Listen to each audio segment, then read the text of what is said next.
Assalamualaikum warahmatullahi wabarakatuh. Alhamdulillahirabbil alamin wal 'aqibatu lil muttaqin wala udwana illa 'alal zalimin. Shalatu wassalamu ala asyrafil anbiya'i wal mursalin sayyidina maulana Muhammadin wa ala alihi wa sahbihi ajmain, amma ba'd. Yang kami muliakan segenap para jajaran lembaga pendidikan Islam Kebonsari serta jajaran Dewan Guru, staf MI Islamiyah Kebonsari Malang, serta anak-anakku sekalian yang senantiasa dimuliakan oleh Allah Subhanahu wa taala.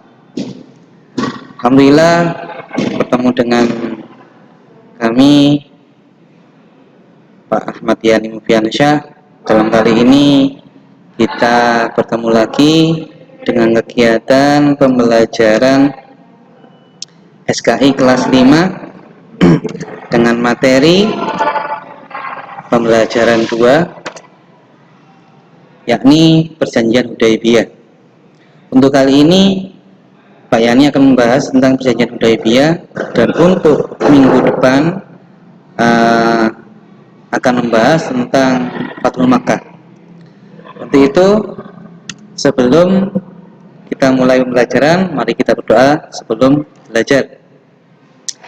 Ila hadratin Nabi Muhammadin sallallahu alaihi wasallam wa ala alihi wa sahbihi wa barik wa sallim. Wa usalli ila awliya'i wa syuhada'i wa sholihin wa ulama'il aminin wa tabi'in bi ihsanin ila yaumid. Wa usalli ila walidina wa li auladina wa li masyayikhina wa li muallimina wa tawallaka alaina wa li jami'il mu'minina wal mu'minat wal muslimina musliman al ahya'i minhum wal amwat, khususan ila muassis di Jam'iyah Al-Islamiyah Kebonsari, wa khususan ila muassis Madrasah Ibtidaiyah Kebonsari Al-Islamiyah, bi anna Allah yuli darajati fil jannah wa yanfa'una bihim wa asrarihim wa anwarihim wa ulumihim wa nafa'ani fid dini wa dunya wal akhirah minan yang salihah wa ila hadratin Nabi Muhammadin sallallahu alaihi wasallam. Al-Fatihah. A'udzu billahi minasy syaithanir rajim. Bismillahirrahmanirrahim. Alhamdulillahi rabbil alamin. Arrahmanir rahim. Maliki yaumiddin. Iyyaka na'budu wa iyyaka nasta'in. Ihdinas siratal mustaqim. Siratal ladzina an'amta 'alaihim ghairil maghdubi 'alaihim waladdallin. Amin. Rabbighfirli wa liwalidayya wa lil mu'minina amin. Raditu billahi rabba wa bil islami dina wa bi Muhammadin sallallahu alaihi wasallam nabiyyan wa rasula. Rabbi zidni ilma warzuqni fahma waj'alni min ibadikas salihin.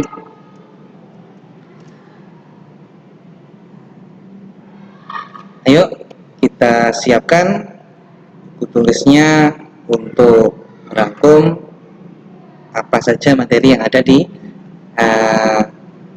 video ini. Yang pertama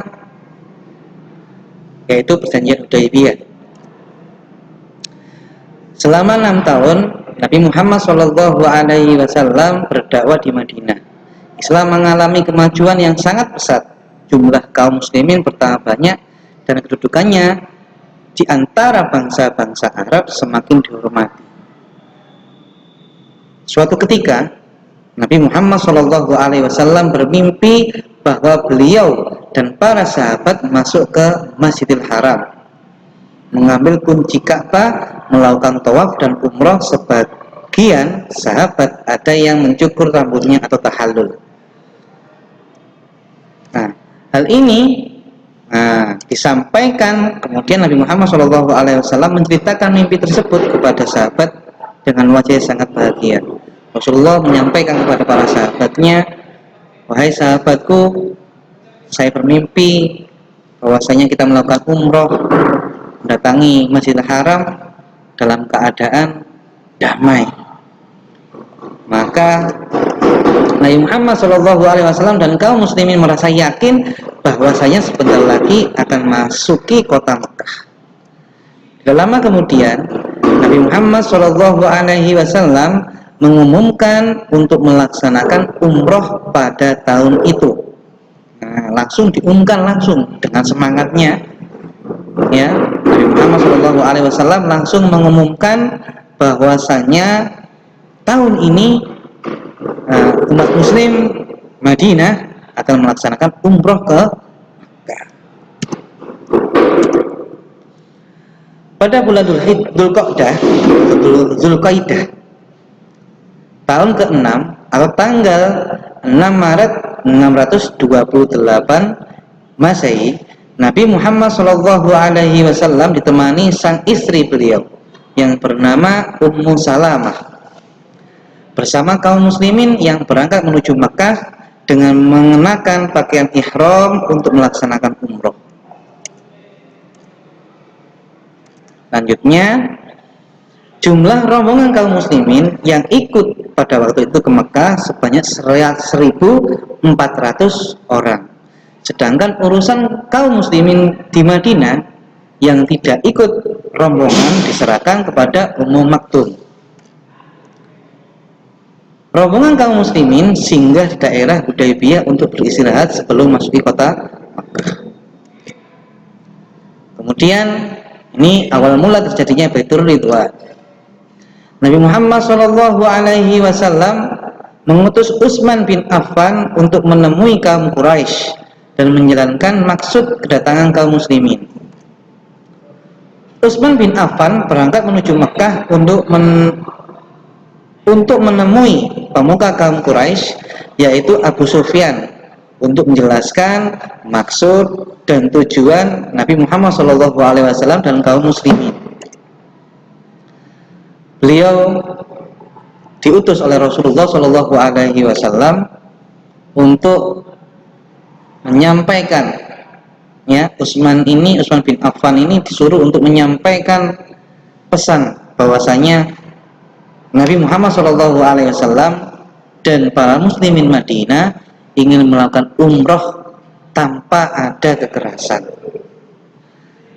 Apa tanggapan dari kaum kafir Quraisy? Kaum kafir Quraisy tidak menghiraukan penjelasan Utsman bin Affan. Mereka tidak ingin kaum muslimin memasuki kota Makkah. Mereka mempersiapkan pasukan untuk menghadang kaum muslimin. Bahkan Utsman bin Affan ditahan sebagai jaminan. Ini menimbulkan kemarahan yang sangat-sangat memuncak atas kaum muslimin, sehingga dijelaskan di sini kabar yang tersiar di kalangan kaum muslimin bahwasanya Utsman bin Affan telah dibunuh oleh kaum kafir Quraisy. Nabi Muhammad SAW dan kaum muslimin merasa geram atas tindakan kaum kafir Quraisy, bahwasanya utusan dari kaum muslimin telah dibunuh. Ini yang tersiar di telinga kaum muslimin pada waktu di Hudaybiyah. Kemudian kaum muslimin bersumpah di hadapan Nabi Muhammad SAW akan membela agama Islam sampai titik darah penghabisan. Kaum muslimin akan bertekad memerangi kaum kafir Quraisy sampai memperoleh kemenangan atau mereka mati syahid di medan perang. Dalam riwayat lain dikatakan bahwasanya kaum muslimin ini bersumpah kepada Nabi Muhammad SAW di bawah suatu pohon. Mereka bersumpah, ya Rasulullah, kami akan berjanji, bersumpah kepada Allah Subhanahu Wa Taala dan bersumpah atas nama Nabi Muhammad SAW akan membela agama Islam sampai titik darah penghabisan. Pernyataan sumpah tersedia ini disebut dengan Baitur Ridwan. Ini penting, ya. Ingat-ingat, Baiatur Ridwan. Apa Baiatur Ridwan? Itu sumpah di mana kaum muslimin ingin sumpahnya membela agama Islam sampai titik darah penghabisan. Lanjut. Setelah itu, mendengar kekuatan dan sumpah setia kaum muslimin tersebut, kaum kafir Quraisy merasa ketakutan, sehingga mereka melepaskan Utsman bin Affan. Mereka mengutus Suhail bin Amru untuk menemui Nabi Muhammad SAW di Hudaybiyah guna mengadakan perdamaian. Ya, karena kaum kafir Quraisy ini hatinya kecil, ya, dia merasa licik, sehingga mereka mendengar kekuatan sedikit seperti itu, mereka mundur, takut. Akhirnya melepaskan Utsman bin Affan dan mengutus Suhail bin Amru untuk menemui Rasulullah SAW mengajak perdamaian. Ajakan itu disetujui oleh Nabi Muhammad SAW. Maka disepakatilah perjanjian damai antara Nabi Muhammad SAW dari pihak muslimin dan Suhail bin Amru dari pihak kafir Quraisy. Perjanjian tersebut telah dicatat oleh Ali bin Abi Thalib karamallahu wajhah. Isi perjanjian Hudaybiyah: 1. Nabi Muhammad SAW dan kaum muslimin harus kembali ke Madinah dan tidak boleh ke Mekah pada tahun ini, kecuali tahun berikutnya. Boleh tinggal di Mekah selama 3 hari tanpa membawa senjata, dan kaum Quraisy tidak boleh menghalangi kaum muslimin ketika itu. Yang nomor 2, kedua belah pihak sepakat melakukan gencatan senjata selama 10 tahun. Selama masa itu, semua orang terjamin keamanannya dan kedua belah pihak tidak boleh saling menyerang. Yang ketiga, semua kabilah Arab bebas bersekutu dengan kaum muslimin atau kaum Quraisy. Kabilah yang bersekutu dengan salah satu pihak maka menjadi bagian dari pihak tersebut. Yang terakhir, kaum Quraisy yang datang bergabung dengan Nabi Muhammad SAW harus dikembalikan kepada kaum Quraisy. Jika kaum muslimin datang bergabung dengan kaum Quraisy, maka boleh bergabung dan tidak dikembalikan kepada Nabi Muhammad SAW. Perjanjian ini telah disetujui oleh Rasulullah SAW. Tetapi para sahabat ini sebenarnya menolak. Kenapa? Perjanjian ini lebih cenderung memihak kepada kaum kafir Quraisy. Kita lihat kembali ke nomor 1. Ya. Benar. Nabi Muhammad SAW dan kaum muslimin harus kembali ke Madinah, tidak boleh ke Mekah pada saat itu. Jauh-jauh dari Madinah mau ke Mekah sampai Hudaybiyah disuruh kembali. Ini kan termasuk merugikan kaum muslimin. Nah, itu pemikiran dari para sahabat. Kemudian yang keempat, hal ini juga merugikan kaum muslimin, menguntungkan kaum kafir Quraisy. Kaum kafir Quraisy yang datang bergabung dengan Nabi Muhammad SAW, maka wajib dikembalikan kepada kaum Quraisy. Enggak fair. Jika kaum muslimin datang dan bergabung dengan kaum Quraisy, maka boleh bergabung dan tidak dikembalikan kepada Nabi Muhammad SAW. Ini kan enggak fair. Tetapi Rasulullah SAW merupakan mempunyai sifat, yaitu cerdas. Pemikirannya sangat cerdas, sangat jauh pemikirannya. Yaitu kita ambil hikmah perjanjian Hudaybiyah. Dengan perjanjian tidak saling menyerang selama 10 tahun, kaum muslimin dapat menyiarkan Islam dan menyampaikan ke seluruh tanah Arab tanpa gangguan dan rintangan. Oh, ternyata seperti itu sahabat. Oh iya ya.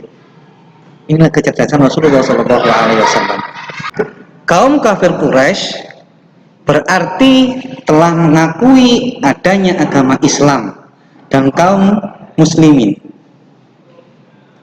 Hal ini dibuktikan dengan adanya kesempatan untuk menunaikan ibadah haji dan umroh.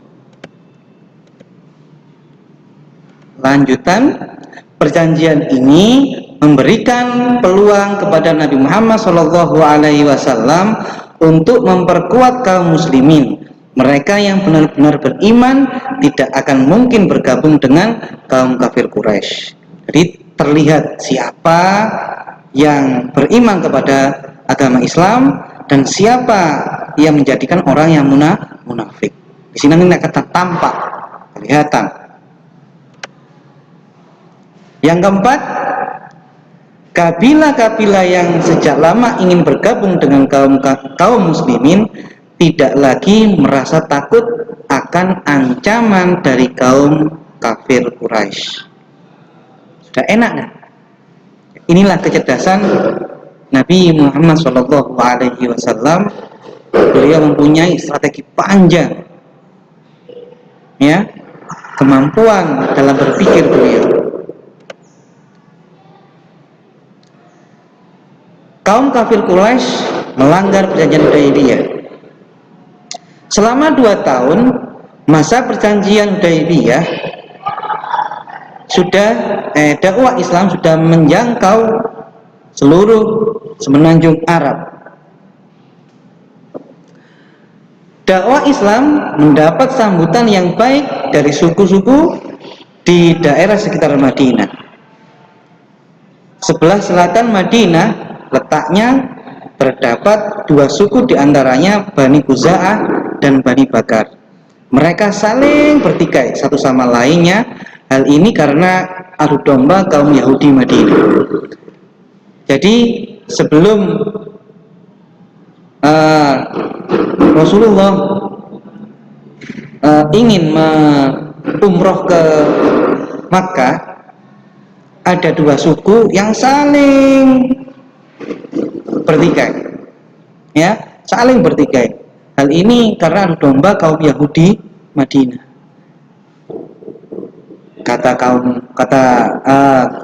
Di hadapan kaum Khuza'ah bahwasanya kaum Yahudi lebih berpihak kepada kaum Khuza'ah dan membenci kaum Bani Abu Bakar. Maksud kami Bani Bakar. Di hadapan Bani Bakar, kaum Yahudi membela Bani Bakar dan membenci kaum Khuza'ah. Ini memang adu domba, sehingga terjadi peperangan terus, tidak ada henti-hentinya. Atas dasar perjanjian Hudaybiyah, suku Khuza'ah bersekutu dengan kaum muslimin dan Bani Bakar bersekutu dengan kaum Quraisy. Pada masa gencatan senjata masih berlangsung, Bani Bakar menyerang Bani Khuza'ah di bawah komando Naufal bin Muawiyah Ad-Daili. Bani Bakar melakukan serangan pada malam hari dan berhasil membunuh beberapa orang dari suku Khuza'ah atau Bani Khuza'ah. Dalam penyerangan itu, kaum kafir Quraisy secara diam-diam membantu Bani Bakar dan Bani Khuza'ah kemudian melarikan diri ke Mekah. Dan Bani Bakar terus mengejar sampai ke Mekah. Beberapa orang Bani Khuza'ah mengadukan penyerangan itu ke Nabi Muhammad SAW dan meminta perlindungan kepada Nabi Muhammad SAW. Selanjutnya, kaum Quraisy terbukti membantu Bani Bakar secara diam-diam menyerang Bani Khuza'ah. Hal ini berarti kaum Quraisy telah melanggar peraturan perjanjian Hudaybiyah. Lantas Nabi Muhammad SAW memerintahkan kaum muslimin untuk bersiap menyerang Makkah guna menolong Bani Khuza'ah. Kaum kafir Quraisy menyadari bahwa apa yang mereka lakukan termasuk bentuk pengkhianatan perjanjian Hudaybiyah yang telah disepakati bersama kaum muslimin. Mereka khawatir, telah ketakutan bahwasanya kaum muslimin akan menyerang Makkah. Oleh karena itu, Kaum Quraisy mengirim Abu Sufyan untuk melakukan negosiasi. Akan tetapi Nabi Muhammad SAW menolak akan permintaan Abu Sufyan untuk memperbarui perjanjian Hudaybiyah tersebut. Wallahu a'lam bishawab. Alhamdulillahirabbil alamin. Demikian tadi materi rumit tentang perjanjian Hudaybiyah. Semoga menjadi ilmu yang manfaat, pengetahuan yang bertambah, dan kita menjadikan himmah kepada cinta kepada baginda Nabi besar Muhammad SAW atas perjuangan beliau terhadap agama Islam. Untuk semoga ilmu yang kita pelajari ini bermanfaat, mari kita tutup dengan doa penutup pembelajaran. Bismillahirrahmanirrahim. Wal asri innal insana lafi khusrin illa alladhina amanu wa 'amilus solihati wa tawasaw bil haqqi wa tawasaw bis sabr. Rabbana atina fid dunya hasanah wa fil akhirati hasanah wa qina adzabannar. Walhamdulillahi rabbil alamin. Minni afa minkum. Wassalamualaikum warahmatullahi wabarakatuh.